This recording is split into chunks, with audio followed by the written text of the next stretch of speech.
Pessoal, vamos aqui então para o exemplo 6, né, envolvendo aqui leis de Newton no movimento circular.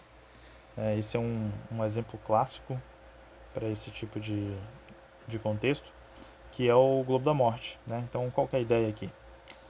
Tem um cara de moto que ele vai pegar velocidade, né? Vai inicialmente andar aqui pela lateral aqui, né? Fazer um movimento circular aqui na lateral. Aí, quando alcançar uma determinada velocidade, ele vai tentar aqui dar a volta aqui por cima, como está representado na figura, tá? Então, o objetivo aqui do problema é justamente calcular qual que é a velocidade mínima que esse cara tem que estar para ele conseguir executar essa volta aqui, ó, de forma segura, né? Então, ele fica aqui embaixo executando, dando volta aqui, ó, na lateral aqui embaixo, até alcançar uma velocidade tal que ele consegue, né, passar lá por cima, ok? Então, esse é o propósito aqui da questão, identificar esta velocidade, a velocidade mínima tal que ele consegue, né, dar a volta sem perigo. Tudo bem? Então, vamos lá. O enunciado então diz o seguinte, né? A foto seguinte mostra o globo da morte, a tração clássica do círculo. Suponha um globo da morte de 2,5 metros de raio. Então já vou colocar essa informação aqui, ó. Dados, raio igual a 2,5 metros, né? Aí ele pergunta qual o módulo da velocidade mínima com que o motociclista pode passar pelo teto sem se destacar do globo, né? Ou seja, sem perder o contato com a superfície, né? Então eu quero saber a velocidade mínima em que ele consegue realizar esse feito, né, de forma segura. Então, antes de seguir, vamos fazer aqui uma representação aqui, fazer um desenho aqui, né? Esse aqui é um círculo, é como se fosse a vista lateral do globo da morte. E aqui é a posição da moto para instantes de tempo diferentes, certo? Ao longo de todo o percurso da moto, estarão atuando sempre duas forças, tá? Então, vou representar aqui. É a força peso, e para qualquer posição que a moto esteja, a força peso sempre apontará para baixo, certo? E a força normal, que é a superfície, a força normal da superfície com a moto. Então, nesse ponto aqui embaixo, ela vai apontar para cima. Aqui nas laterais, né, ela vai apontar aqui para o centro. E lá em cima, ela vai apontar para baixo, tá? Então, o que a gente quer saber?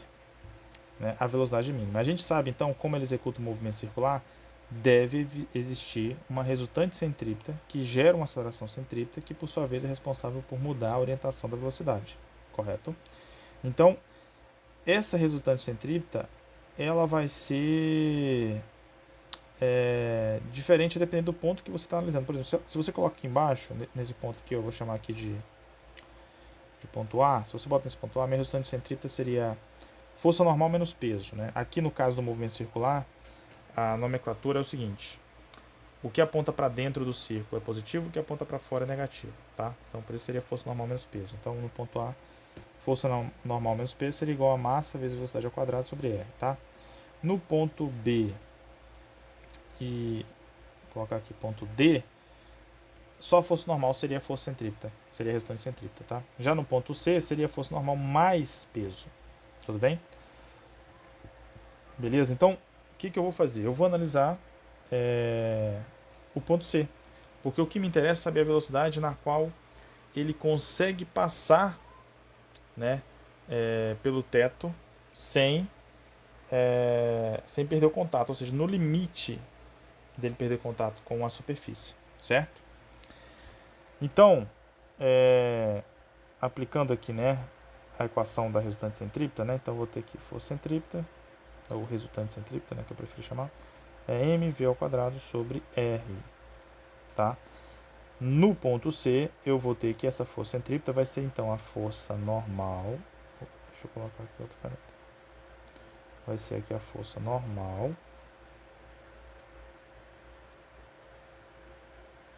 mais a força peso, ok? Aí vem um detalhe, como eu quero saber a velocidade mínima, né? Ou seja, esse V vai ter que ser mínimo, ou seja, para ele estar no limite de perder contato com a superfície, quando eu estou nessa velocidade mínima, para um valor abaixo dessa velocidade, ele perde o contato. Acima dessa velocidade, ele mantém um contato com a superfície. Então, como eu estou nesse limite, no limite em que ele perde contato, se ele perde o contato, essa força normal aqui vai a zero. Tudo bem? Então, ou seja, eu estou determinando o valor da velocidade a partir do qual, acima deste valor, você consegue realizar o círculo, né? Consegue executar a volta, né? Fazer a moto passar por cima do teto, certo? Abaixo desse valor mínimo, ele perde contato. Se ele perde contato, a força normal vai a zero, tudo bem? Então, como eu estou pegando esse limite, eu vou jogar essa força normal como zero, ok? Aí o que sobra aqui da minha expressão? Peso é massa vezes gravidade.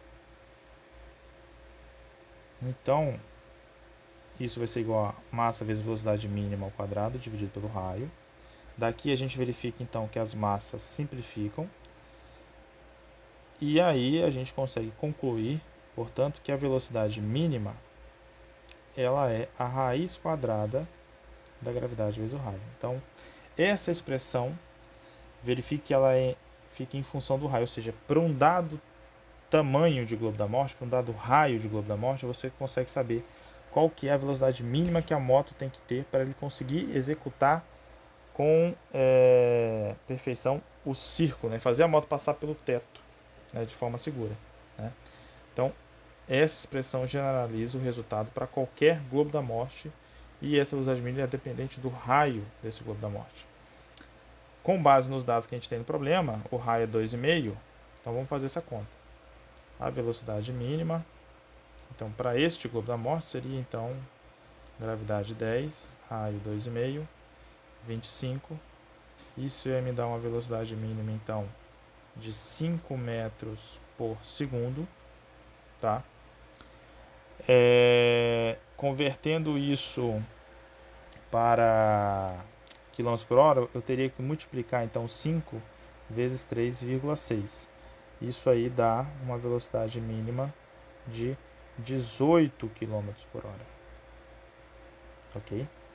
Então a gente consegue agora estimar qual a velocidade que ele tem que ter para ele conseguir passar por cima, né, sem cair, certo? Então é isso, esse é o problema. É um problema interessante, é um problema clássico nessa temática de força centrípeta, né, e particularmente eu acho ele muito interessante, beleza? Espero que vocês tenham entendido. Qualquer dúvida, me procurem.